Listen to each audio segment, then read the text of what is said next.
What happens when a homeowners association president crosses the line, bringing fake security to a family's doorstep, only to be stopped in her tracks when the wife comes home in her Navy uniform? Bang, bang. The sound on the door wasn't polite, it was sharp, like someone demanding entry rather than asking to speak inside their two-story brick home on a quiet street in Plano, Texas. Marcus Johnson froze for a second in the living room. His wife Danielle was still at work, serving her last day of duty before the weekend. Their 7-year-old daughter was upstairs reading in her room. He wasn't expecting anyone when Marcus pulled back the blinds. He saw 3 figures on the porch. One woman in a fitted blazer, her arms crossed like she owned the place. Beside her, 2 men in dark jackets with the word security stitched on, but no badges, no names, no official gear. They stood tall, hands on their belts, giving off the kind of presence meant to intimidate. Marcus opened the door halfway. "Can I help you?" His voice was calm, though his heart was already picking up speed. The woman leaned forward, her tone sharp. "Mr. Johnson, I'm Linda Sorensen, president of the Homeowners Association. These are enforcement officers. We've received multiple complaints about your property. I'm here to inform you that your family is in violation of community standards. You'll need to make arrangements to leave." Marcus blinked. "Excuse me? Leave?" "Yeah," Linda said quickly as if she'd rehearsed the words. "The HOA has rules, and those rules are non-negotiable." Behind her, one of the so-called enforcers adjusted his jacket, shifting his weight like he was ready for confrontation. Marcus kept his hand firmly on the door. "With all due respect, I've lived here a year. I've paid every HOA fee on time. I've followed the guidelines. What exactly are you talking about?" Linda smirked, eyes narrowing. "Unapproved modifications, excessive noise, and your lawn doesn't meet community standards. Don't play coy, Mr. Johnson. The rules exist for a reason. This neighborhood has a reputation to protect." Marcus felt heat rise in his chest. The lawn was trimmed just last week. Noise? The loudest thing in his house was his daughter's laughter. This wasn't about grass or noise. He could feel it. The enforcer to Linda's right stepped forward, his boots heavy on the porch. "Best not to argue, sir." Marcus took a breath, steadying himself. "Show me the paperwork. Show me the official violation notice. Otherwise, this conversation is over." Linda's smirk vanished for a moment before she masked it again. "We don't need to show you anything tonight. I'm telling you face to face as a courtesy. You're expected to comply." Marcus looked past her. A couple of neighbors had come out of their homes, curious about the voices carrying across the street. A woman holding her dog's leash paused on the sidewalk, her eyes darting between Marcus and the self-proclaimed officials. Another neighbor, an older man in a baseball cap, leaned against his mailbox, watching closely. Marcus squared his shoulders. "With all due respect, Mrs. Sorensen, courtesy doesn't involve showing up at my door with 2 fake cops." Her lips tightened. "Fake? Are you calling me a liar?" "I'm calling this what it looks like," Marcus said. "Harassment." The taller enforcer muttered, "What's your tone, sir?" But Marcus didn't flinch. His daughter's small footsteps moved upstairs, and he felt the weight of protecting her more than ever. He raised his voice enough for the gathering neighbors to hear. "If you have an issue with me, bring official documents. Until then, you're trespassing on my property." The air grew thick. The men shifted, clearly surprised by his pushback. Linda crossed her arms tighter, her face flushed with irritation. "Fine," she spat. "If you want to make this difficult, we'll escalate. Don't say I didn't warn you. The community deserves better." Marcus locked eyes with her. "The community deserves fairness, and right now you're showing neither." A murmur spread through the small crowd now. People whispered to each other, sensing something off. Some pulled out phones, cameras quietly raised. Linda seemed to note and adjusted her tone, though her frustration boiled just beneath the surface. "Think carefully, Mr. Johnson. This neighborhood doesn't tolerate troublemakers. Marcus gripped the edge of the door, his knuckles white. He could feel the story spinning beyond a simple disagreement, and deep down he knew this was only the beginning. But just as Linda didn't move from the porch, her chin lifted slightly, the way someone does when they want to remind you of who's in charge. The two men flanked her, their presence heavy and deliberate. Marcus stayed in the doorway, refusing to give them the satisfaction of stepping back. "Since you want everything in writing," Linda began, her voice loud enough for the neighbors to hear, "I'll spell it out. You painted your shutters without approval. That's violation number 1. You've left trash bins visible from the street. That's violation number 2. And number 3, she dragged out the pause, her eyes flicking toward the crowd. Your family's gatherings bring too much traffic into this community. This neighborhood was built for peace and order, not disruptions." Marcus's brow shot up. Painted shutters? Those shutters were the same color when we moved in. Trash bins? Everyone puts their bins by the garage before pickup day. And as for traffic, my sister came over twice last month. Twice. That's your evidence? One of the enforcers grunted. "Doesn't matter. If she says it's a violation, it's a violation." Marcus turned toward him. "And who exactly are you? What authority do you have here?" The man shifted his stance, but didn't answer. His silence spoke louder than any excuse could. Linda cut in quickly.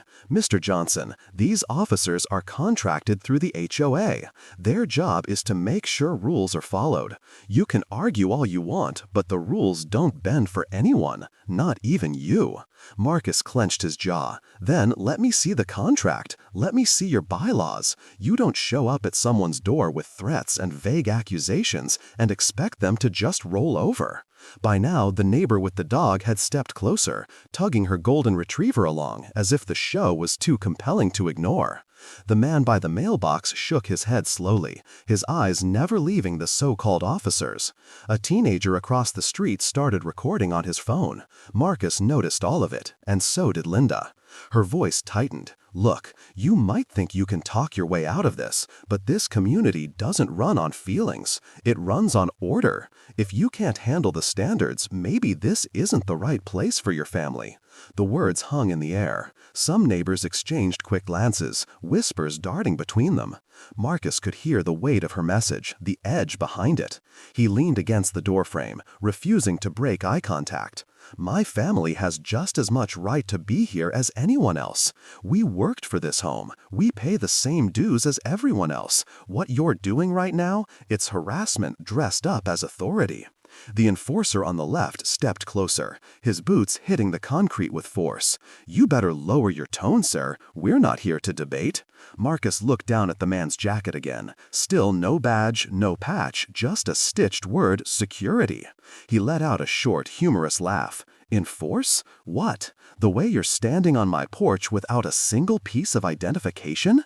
You think intimidation is the same thing as law?" The crowd murmured again. Linda raised her hand sharply, silencing the men beside her. "Fine. You want to play lawyer? We'll play. I'll put in for a fine. Multiple fines, in fact. Enough to push you into default. Once you're behind, we can move for lien, foreclosure. It won't be quick, but it'll be effective." Marcus felt his stomach tighten. She wasn't bluffing, at least not entirely. Coaches had ways of making life miserable, but the fury in her voice wasn't about rules. It was about control. "Do you hear yourself?" Marcus said quietly, his tone low but steady. "You're threatening to take away a family's home over shutters and trash bins. That's not protecting the community. That's abuse."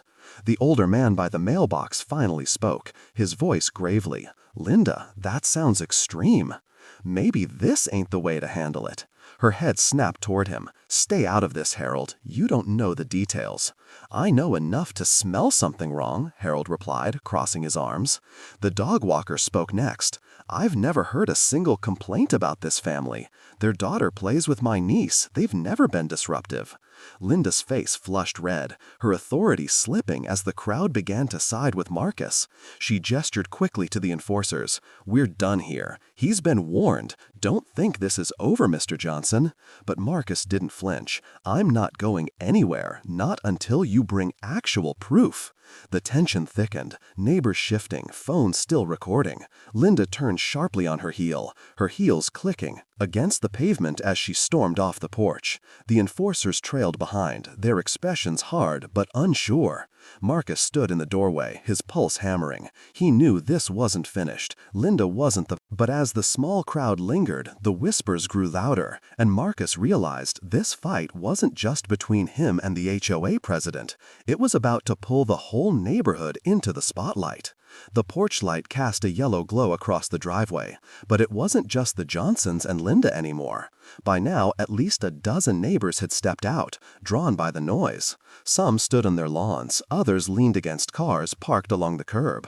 A few quietly raised their phones, recording what was quickly turning from a private HOA matter into neighborhood theater. Marcus stayed planted in the doorway, his body angled so that the crowd could see his face as well as Linda. He knew witnesses mattered. Linda, however, didn't seem to notice, or maybe she didn't care. She turned sharply, heels digging into the concrete, and faced the onlookers.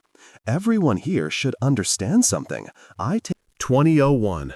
Linda's eyes darted around the crowd. For the first time, she seemed aware of how many people were against her. But she refused to step down. "This isn't over," she snapped. "I'll file the paperwork tomorrow. I'll bring the board into this, and when the fines pile up, don't say I didn't warn you." Danielle didn't flinch. She tilted her head slightly, her voice firm but controlled. "Bring whatever paperwork you want. We'll be ready.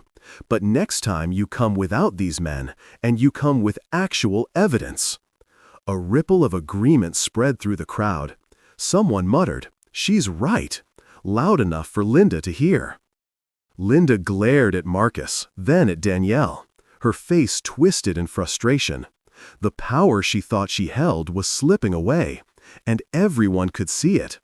But before she could retreat and lick her wounds, Danielle took one last step forward, ready to expose exactly how fragile Linda's so-called authority really was.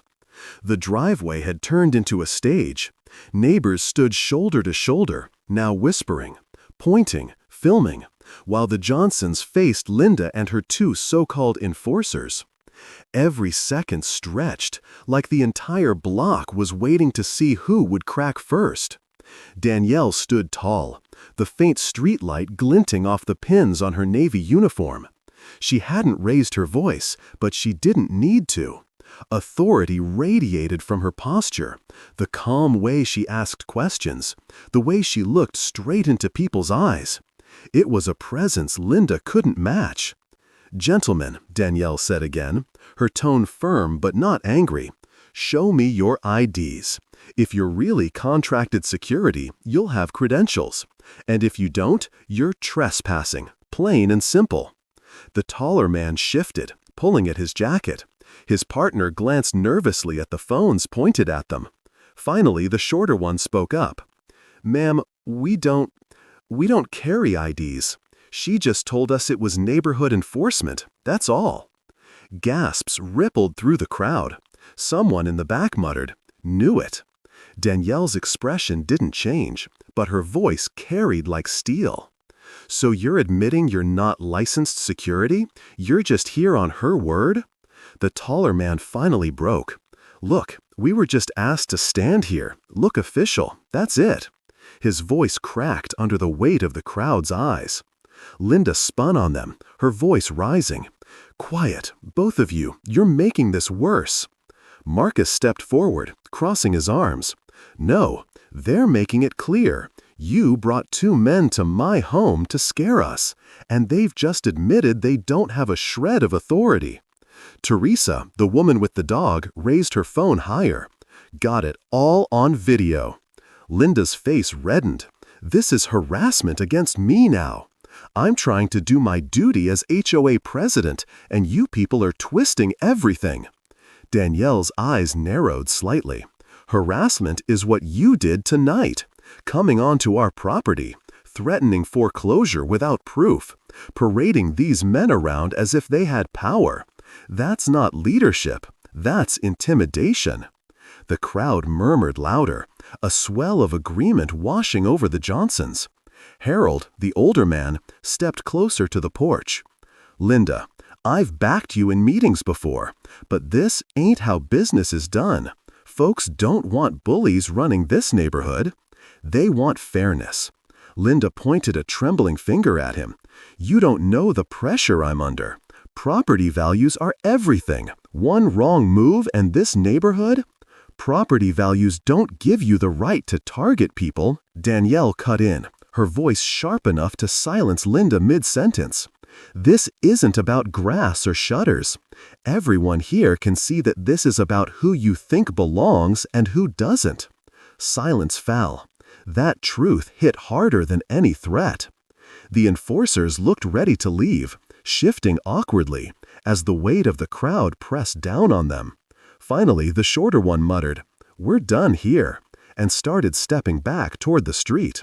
His partner followed, their shoulders slumping under the shame of being exposed. Linda's eyes darted frantically, searching for a way to claw back control. But the neighbors weren't on her side anymore.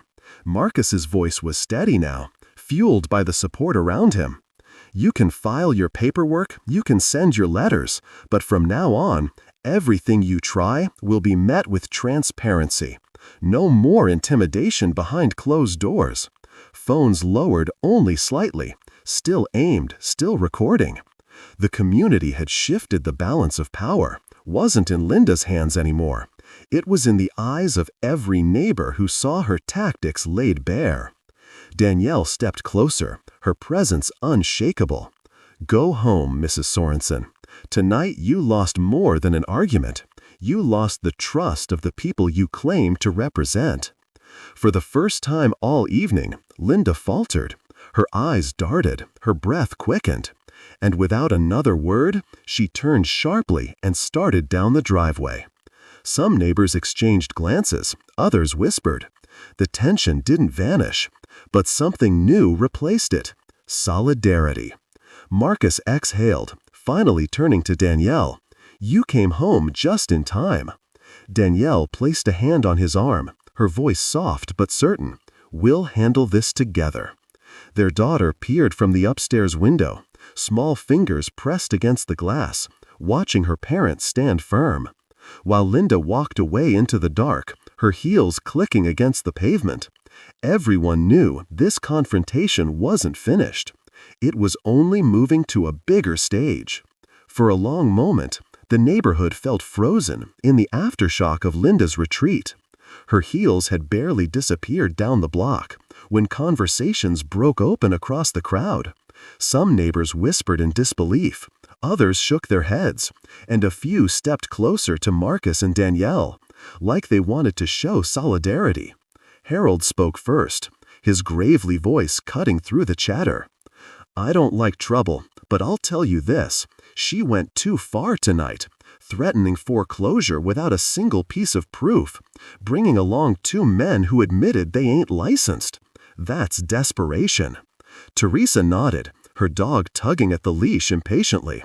"She tried to make you an example.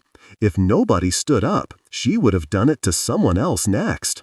Marcus looked around, his chest rising and falling. "I appreciate all of you speaking up, but I'll be honest, this isn't just about me or my family. If she thinks she can abuse her role like this, then no one's safe." Danielle stood tall beside him, her uniform still crisp despite the long day. She turned slightly toward the crowd. "He's right.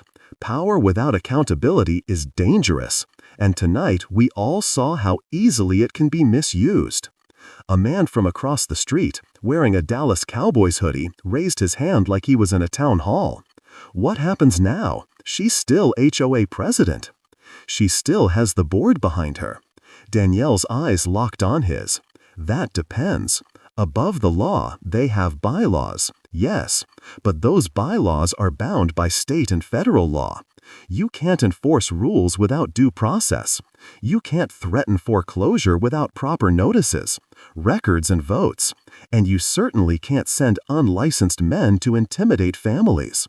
Phones were still recording, but now neighbors lowered them slightly, listening like students in a classroom. Teresa asked, "So what can we do? People talk big at meetings, but no one ever holds the board accountable." Danielle didn't hesitate. Start by demanding transparency. Ask for minutes from board meetings. Ask for budgets, expenditures, records of complaints. You have a legal right to those, and if you suspect misconduct, you document it. The Cowboys fan nodded slowly, as though connecting dots in his mind. "So, if she tries this again?" Marcus cut in. "Then we don't let her do it quietly. Tonight proved something. When people watch, she backs down." The teenager who'd been recording grinned. "I'm uploading this. Folks need to see what happened." A ripple of agreement moved through the group. Danielle stepped forward again, her voice calm but firm, directed at the neighbors but meant for anyone who might still be listening in the shadows. Leadership is supposed to protect, not threaten. Rules are supposed to keep things fair, not give one person power to decide who belongs. If we don't push back, she'll keep crossing lines. Silence hung for a beat, and then Harold said, "Well, I'm with you. She's been running this HOA like it's her personal empire. Maybe it's time someone reminded her she ain't the law." A murmur of agreement followed. Marcus felt the tightness in his chest ease just a little. This wasn't just survival anymore. It was resistance, and people were standing with them. From the corner of the group, another voice spoke. It was a woman named Lillian, who'd been silent until now. She clutched her phone close, but spoke with quiet conviction. "She's already sent me warnings about my front porch plants. Said they didn't fit community guidelines. I never argued because I didn't want trouble. But maybe I should have." Danielle turned to her. "You're not alone. That's the point. When people act alone, intimidation works. But when we stand together, intimidation crumbles." Marcus glanced at his wife, pride swelling in his chest.